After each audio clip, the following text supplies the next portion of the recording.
গত বছরের তুলনায় বেকারত্বের সংখ্যা আরও বেড়েছে। চাকরির এই মন্দায় আপনি বিকল্প কিছু ভেবেছেন? আমি যদি বলি এমন একটা চাকরি আছে যেখানে আপনি আপনার সময় মতো সুবিধা অনুযায়ী কাজ করবেন, সেটা হোক দিনে অথবা রাতে, এবং আপনার প্রমোশনের জন্য আপনার বসের সাইনের উপর নির্ভর করতে হবে না, আপনার বেতন বাড়বে কি বাড়বে না পুরোটা কন্ট্রোল থাকবে আপনার হাতে, তাহলে ব্যাপারটা কেমন হয়? জি, ঠিকই ধরেছেন, আমি ফ্রিল্যান্সিং এর কথা বলছি। 2024 সালে এসেও ফ্রিল্যান্সিং শব্দটা শুনেননি বা ফ্রিল্যান্সিং সম্পর্কে জানেন না এরকম মানুষ খুঁজে বের করা একেবারে কঠিন। যারা সত্যিকার অর্থে ফ্রিল্যান্সিং শিখতে চান কিন্তু ভাবছেন যে কোথা থেকে শুরু করব, কি শিখতে হবে, কি করতে হবে, তাদের জন্য আজকের এই ভিডিও। আসসালামু আলাইকুম, আমি তাশরিফ খান।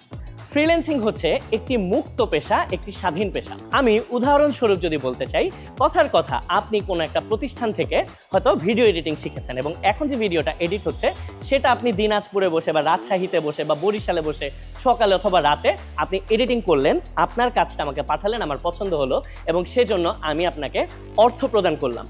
এই যে পুরো একটা প্রসেস, এটাই হচ্ছে ফ্রিল্যান্সিং।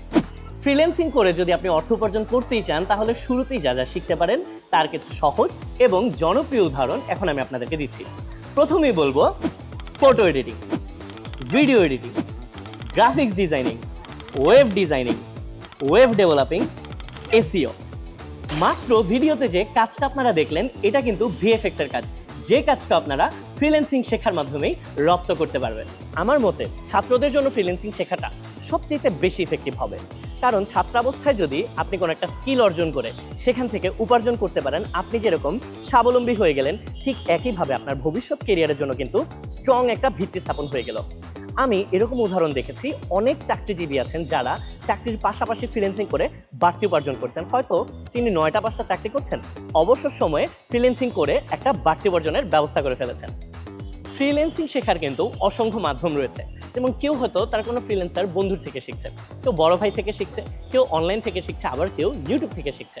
তবে আমি সাজেস্ট করব আপনারা এমন কোনো একটি বিশ্বস্ত প্রতিষ্ঠান থেকে শিখুন যেখান থেকে আপনি রিয়েলি শিখতে পারবেন। আমি চিনি জানি এরকম একটি বিশ্বস্ত প্রতিষ্ঠানের নাম বলছি, তাদের নাম হচ্ছে এসআরডিএমআইটি। এসআরডিএমআইটি যে শুধু কিছু গদবাঁধা কোর্সের ভিডিও দিয়ে আপনাকে শেখাবে তা কিন্তু না। এসআরডিএমআইটি থেকে আপনি লাইভ ক্লাসের মাধ্যমে ঘরে বসে প্রকৃতপক্ষে শিখতে পারবেন যদি আপনার ধৈর্য এবং আগ্রহ থাকে। ধরুন আপনি ক্লাসের কোনো একটা পড়া বুঝতে পারেননি, এসআরডিএমআইটির কিন্তু ফ্রিতে প্রায় 24 ঘন্টার জুমের সাপোর্ট রয়েছে, যেখান থেকে আপনি যে কোনো একজন মেন্টর থেকে 1-to-1 প্রবলেম সলিউশন করতে পারবেন। এখানেও শেষ না, এসআরডিএমআইটির একটি সিক্রেট গ্রুপ রয়েছে যেখানে তাদের হাজার হাজার সাকসেসফুল স্টুডেন্ট যারা এখন শিখছে বা শিখে ফেলে মার্কেট প্লেস থেকে খুব ভালো আয় করছে তারাও কিন্তু আছে। সেখানে যদি আপনি কোনো একটা প্রবলেম নিয়ে পোস্ট করেন যে আপনার একটু প্রবলেম হচ্ছে, এই কাজটা আপনি কিভাবে করবেন বুঝতে পারছেন না, 10 থেকে 15 মিনিটের মধ্যে কেউ না কেউ আপনাকে রেসপন্স করে সেই প্রবলেমের সলিউশন করে দিবে। এখানেও শেষ না, তারা অনেক সময় ছাত্রদেরকে ঘুরতে নিয়ে যায়, আবার শিক্ষাবৃত্তিও প্রদান করে থাকে। সো আমি বলবো যারা প্রকৃতপক্ষে সত্যিকার অর্থে ফ্রিল্যান্সিং শিখতে চান এবং উপার্জন করতে চান, আপনি যেখান থেকে শিখেন না কেন আপনাকে প্রচুর ধৈর্য নিয়ে শিখতে হবে এবং আপনাকে অনেক বেশি আগ্রহী হতে হবে, ডেডিকেটেড থাকতে হবে। আপনি মনে রাখবেন, একজন শিক্ষক যত ভালোই হোক না কেন, যত ভালোই পড়াক না কেন, আপনি ছাত্র হিসেবে যদি সেটা গ্রহণ না করেন তাহলে কিন্তু আপনার লস। সো যারা ফ্রিল্যান্সিংয়ে আসছেন, ফ্রিল্যান্সিং শিখবেন, আপনাদের সবার জন্য আমার পক্ষ থেকে রইল অনেক বেশি শুভকামনা।